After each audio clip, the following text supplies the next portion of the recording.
Stations पर घूमने की तो सबसे पहले नाम आता है शिमला और मनाली। शिमला और मनाली अपने सुहाने मौसम, शानदार नज़ारे और दिल को खुश करने वाली वादियों के लिए टूरिस्ट की पहली पसंद रहते हैं। तो दोस्तों, आज के इस इंफॉर्मेटिव वीडियो में मैं आपको शिमला और मनाली टूर की संपूर्ण जानकारी शेयर करने वाला हूं।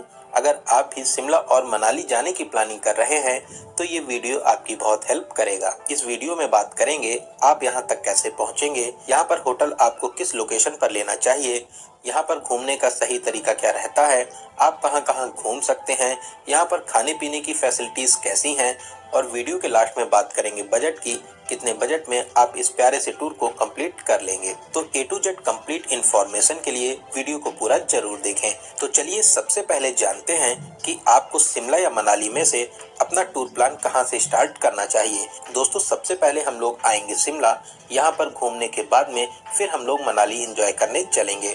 तो चलिए फिर एकदम शुरू से शुरू करते हैं और जानते हैं कि आप शिमला तक कैसे पहुंचेंगे। दोस्तों, सबसे पहले आपको आना होगा चंडीगढ़। हर प्रमुख शहर से बस या ट्रेन के माध्यम से आप चंडीगढ़ तक आ सकते हैं। ट्रेन का सफर सबसे सस्ता और अच्छा रहता है। वहीं आप अगर फ्लाइट से आना चाहते हैं तो आप चंडीगढ़ तक फ्लाइट के माध्यम से भी आ सकते हैं। अगर आप बस के माध्यम से शिमला तक जाना चाहते हैं तो रेलवे स्टेशन से 30 से 40 रुपए का किराया देकर ऑटो या ई रिक्शा के माध्यम से आप ISBT 43 बस स्टैंड तक आ जाइए। यहाँ से आपको हर 20 से 30 मिनट में शिमला के लिए बस मिल जाती हैं। अलग अलग बसेस में इस 120 किलोमीटर दूरी के लिए आपसे 200 रुपए से लेकर 450 रुपए तक का चार्ज किया जाता है। वहीं शिमला तक जाने के लिए आप वर्ल्ड फेमस कालका शिमला टॉय ट्रेन का मजा लेते हुए शिमला तक पहुंच सकते हैं। कुछ ट्रेन डायरेक्ट कालका तक आती हैं, या आप पहले चंडीगढ़ तक आ जाइए, फिर ISBT 43 बस स्टैंड से 50 रुपए का किराया देकर आप आराम से कालका तक आ सकते हैं। कालका से 4 से 5 टॉय ट्रेन जाती हैं। पहली टॉय ट्रेन सुबह 3:45 पर जाती है, फिर उसके बाद में 5:45, 6:20, 7 बजे और फिर आखिरी टॉय ट्रेन दोपहर के 12 बजे जाती है। इस शानदार और सुहाने सफर को पूरा करने में लगभग 5 से 6 घंटे का समय भी लग जाता है। वहीं आप अगर प्राइवेट टैक्सी से भी जाना चाहते हैं तो चंडीगढ़ रेलवे स्टेशन के बाहर से आपको बहुत सी टैक्सी मिल जाएंगी, जिसमें आपसे इस 120 किलोमीटर दूरी के लिए 3000 से 3500 रुपए का चार्ज करते हैं। दोस्तों, अगर आप कालका शिमला टॉय ट्रेन का कंप्लीट इन्फॉर्मेशन वाला वीडियो देखना चाहते हैं तो आपको डिस्क्रिप्शन बॉक्स में लिंक मिल जाएगी। इस वीडियो को देखकर आपको कालका शिमला टॉय ट्रेन की हर एक छोटी बड़ी जानकारी बहुत ही आसानी से मिल जाएगी। वहीं आप अगर अपनी खुद की कार से भी आना चाहते हैं तो शिमला तक के लिए बहुत ही अच्छा हाईवे बना हुआ है। साथ ही शिमला में बहुत सी जगहों पर आपको पार्किंग फैसिलिटी भी मिल जाएगी। आप आराम से अपनी कार के माध्यम से भी यहाँ तक आ सकते हैं। तो चलिए, टॉय ट्रेन का प्यारा और शानदार सफर पूरा करके अब हम लोग पहुंच चुके हैं शिमला, और अब हम लोग बात करते हैं आपको होटल कहाँ पर लेना चाहिए। दोस्तों, ऐसे तो पूरे शिमला में होटल ही होटल बने हुए हैं, लेकिन मैं आपको एडवाइस करूंगा आप शिमला के लोकल बस स्टैंड के पास में, मॉल रोड के पास में, चर्च के पीछे या जाकू हिल रोपवे के पास में होटल ले सकते हैं, क्योंकि यहाँ पर होटल लेने से आप सभी प्लेसेस को पैदल ही घूमकर कवर कर लेंगे। आप चर्च के पीछे होटल मयूर, होटल स्नो व्यू और भी बहुत से होटल है यहाँ पर ले सकते हैं। दोस्तों, होटल्स की रेट की बात करें तो 1000 से 1500 के बजट में अच्छा सा रूम मिल जाएगा। और अब हम लोग जानते हैं आप शिमला में कहाँ कहाँ घूम सकते हैं। दोस्तों, सबसे पहले हम लोग चलेंगे जाकू हिल्स पर हनुमान जी के दर्शन करने। जाकू हिल्स पर हनुमान जी की विशालकाय प्रतिमा स्थापित है। पूरे शिमला से आप इस प्रतिमा को देख सकते हैं। जाकू हिल तक जाने के लिए आप रोपवे से जा सकते हैं। रोपवे में 500 रुपए पर पर्सन का चार्ज लिया जाता है, जो बोथ साइड का रहता है। वहीं आप ऊपर तक टैक्सी से भी जा सकते हैं। ऐसे तो टैक्सी वाले बहुत ज्यादा चार्ज मांगते हैं, लेकिन दोनों साइड के लिए 200 से 250 रुपए पर पर्सन में मान जाते हैं। यहाँ पर हनुमान जी का बहुत ही प्यारा सा मंदिर स्थापित है। साथ ही साथ विशालकाय प्रतिमा भी यहाँ पर स्थापित है। आप यहाँ पर हनुमान जी के अद्भुत दर्शन कर भगवान जी का आशीर्वाद प्राप्त कर सकते हैं। यहाँ पर आकर आपको बहुत ही ज्यादा शांति मिलेगी। तो दर्शन करने के बाद में अब हम लोग फिर से नीचे आ जाएंगे और अब हम लोग चलेंगे कालीबाड़ी मंदिर में दर्शन करने के लिए, जो मॉल रोड और रिज से वॉकिंग डिस्टेंस पर ही स्थित है। ये प्राचीन कालीबाड़ी मंदिर शिमला का बहुत ही प्रसिद्ध और अलौकिक मंदिर है। यहाँ पर आप माता रानी के दर्शन कर सकते हैं, भगवान शिव के दर्शन कर सकते हैं और भी बहुत से देवी देवताओं के यहाँ पर दर्शन कर सभी का आशीर्वाद प्राप्त कर सकते हैं। दोस्तों, शाम को आप यहाँ के सबसे फेमस प्लेस द रिज पर एंजॉय कर सकते हैं। रिज एक बहुत ही बड़ा ओपन एरिया है। यहाँ पर आप बहुत सी एक्टिविटीज को भी कर सकते हैं। यहाँ पर आप हॉर्स राइडिंग कर सकते हैं। साथ ही साथ रिज पर आप स्ट्रीट फूड को जरूर ट्राई करिए। यहाँ के स्ट्रीट फूड बहुत ही ज़्यादा टेस्टी रहते हैं। सामने ही बहुत ही प्यारा सा चर्च बना हुआ है, आप चर्च में जाकर प्रेयर कर सकते हैं। दोस्तों, शाम को मॉल रोड पर घूमने की बात ही अलग रहती है। यहाँ के नज़ारे आपको विदेश में होने का एहसास कराते हैं। मॉल रोड की स्टार्टिंग पॉइंट को स्कैंडल पॉइंट कहते हैं। यहाँ पर भी आप अपनी प्यारी प्यारी फोटोशूट जरूर कराइए। मॉल रोड के अलावा आप लक्कड़ बाजार में घूमने जा सकते हैं। यहाँ पर भी आप लकड़ियों के बहुत ही अच्छे अच्छे आइटम्स की शॉपिंग कर सकते हैं। इन प्लेसेस पे घूमने के बाद में अब हम लोग रात में अपने होटल में आराम करेंगे और अगली सुबह हम लोग चलेंगे कुफरी, जो शिमला से लगभग 14 किलोमीटर की दूरी पर स्थित है। यहाँ तक आप बस से जा सकते हैं। बस में आपसे 40 से 50 रुपए का किराया लिया जाता है। वहीं आप टैक्सी से भी जा सकते हैं। टैक्सी वाले पूरे दिन के 1200 से 2000 रुपए तक चार्ज करते हैं। कुफरी में आप horse riding, yak riding, tube sliding, skiing, snowboarding और भी बहुत सी स्नो एक्टिविटीज कर सकते हैं। दोस्तों, ये प्लेस बहुत ही प्यारा है, आप यहाँ पर भी घूमने जरूर आइए। साथ ही साथ यहाँ पर कुफरी फन वर्ल्ड भी बना हुआ है, आप यहाँ पर भी जाके एंजॉय कर सकते हैं। पूरा दिन घूमने के बाद में 4 से 5 बजे अब हम लोग फिर से शिमला वापस आ जाएंगे।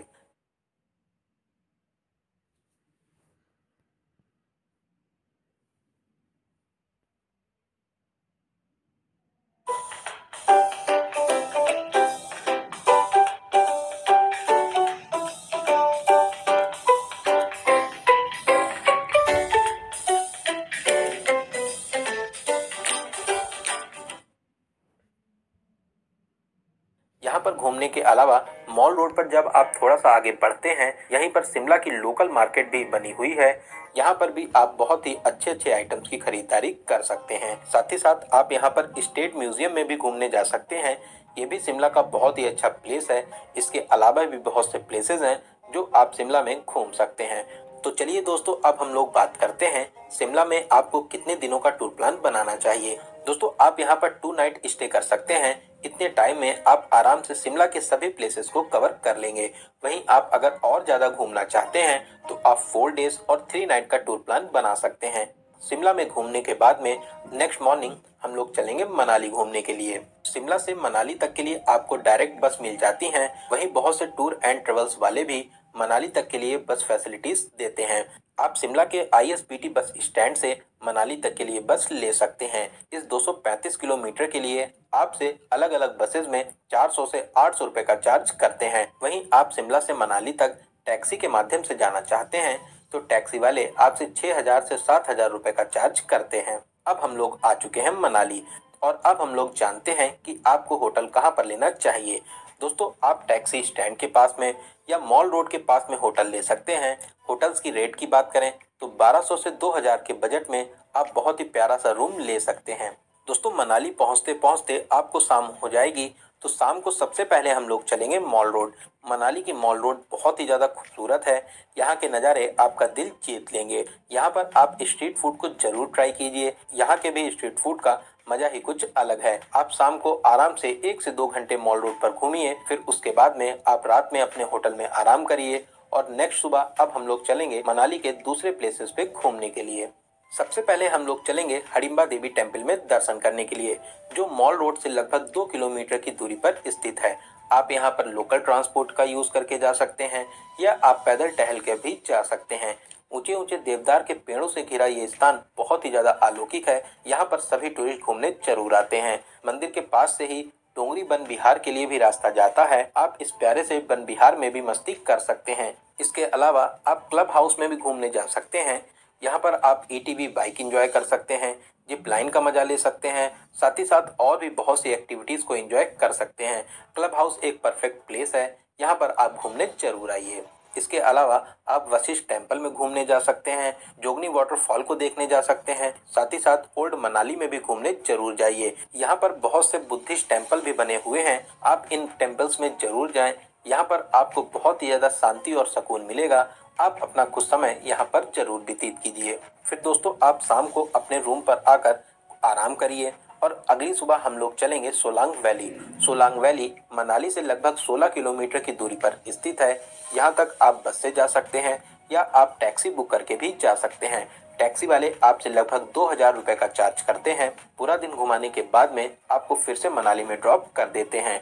एडवेंचर एक्टिविटीज लवर्स के लिए ये प्लेस बेस्ट प्लेस माना जाता है। यहाँ पर आप एटीवी बाइक्स में एंजॉय कर सकते हैं, वाटर बलून में एंजॉय कर सकते हैं, बहुत सी स्नो एक्टिविटीज कर सकते हैं, yak riding, horse riding, tube sliding, skiing और स्नो बोर्डिंग का भी मजा ले सकते हैं। दोस्तों यहाँ पर आप पैराग्लाइडिंग का भी मजा ले सकते हैं। डिस्टेंस और टाइमिंग के हिसाब से पैराग्लाइडिंग के अलग अलग रेट रहते हैं। दोस्तों एडवेंचरस एक्टिविटीज के अलग अलग रेट हैं। आप अपने बजट के हिसाब से जो भी एक्टिविटीज करना चाहें यहाँ पर कर सकते हैं। दोस्तों दिसंबर, जनवरी और फरवरी में यहाँ पर बहुत ज़्यादा स्नोफॉल होती है। आप इस टाइम पर आते हैं तो यहाँ पर आपको बहुत ही ज़्यादा बर्फ देखने को मिलती है। यहाँ पर एंजॉय करने के बाद में अब हम लोग चलेंगे अटल टनल। अटल टनल हाईएस्ट पॉइंट पर बनी भारत की दूसरी सबसे लंबी टनल है जो लगभग 9 किलोमीटर लंबी है। इस टनल का एक्सपीरियंस भी बहुत ही ज़्यादा खास रहता है। अटल टनल पार करते ही आपको बहुत ही शानदार और दिल को खुश कर देने वाले नज़ारे देखने को मिलते हैं, तो आपको यहाँ पर भी एंजॉय करने जरूर आना चाहिए। दोस्तों मैं आपको एडवाइस करूंगा आप कुफरी या सोलांग वैली में से एक प्लेस को डिसाइड कर लें, क्योंकि दोनों ही जगह आप एडवेंचरस एक्टिविटीज को एंजॉय करते हैं। लेकिन मेरी आपको एडवाइस रहेगी सोलांग वैली एक ज़्यादा अच्छा प्लेस है, तो आप शिमला में कुफरी को स्किप कर सकते हैं। इन सभी प्लेसेस को कवर करने के बाद में आप मनाली आ जाइए। फिर उसके बाद में आपके पास अगर टाइम बचता है तो आप अपने घर के लिए वापसी कर सकते हैं। चलिए अब हम लोग जानते हैं कि आपको मनाली का कितने दिनों का टूर प्लान करना चाहिए। दोस्तों आप 3 डेज और 2 नाइट का प्लान बनाकर मनाली के सभी प्लेसेस को कवर कर सकते हैं। वहीं आप अगर और ज़्यादा घूमना चाहते हैं तो आप 4 डेज और 3 नाइट का भी टूर प्लान कर सकते हैं। वहीं शिमला और मनाली दोनों जगह की बात करें तो आप यहाँ के लिए 5 डेज 4 नाइट्स या 6 डेज 5 नाइट्स का प्लान बना सकते हैं। प्लस चंडीगढ़ से आने जाने के लिए टाइम आपको अलग से लेना रहेगा। तो चलिए अब हम लोग बात करते हैं शिमला और मनाली में खाने पीने की कैसी फैसिलिटीज हैं। दोस्तों आपको यहाँ पर veg, non veg, south Indian, north Indian हर तरीके का फूड बहुत ही आराम से मिल जाएगा। खाने पीने के रेट थोड़े से हाई रहते हैं लेकिन आपको फूड बहुत ही ज़्यादा टेस्टी मिलता है। चलिए अब हम लोग बात करते हैं शिमला और मनाली में घूमने का सबसे अच्छा समय कौन सा रहता है। दोस्तों अगर आप स्नो एंजॉय करना चाहते हैं तो आप दिसंबर, जनवरी, फरवरी में घूमने आ सकते हैं।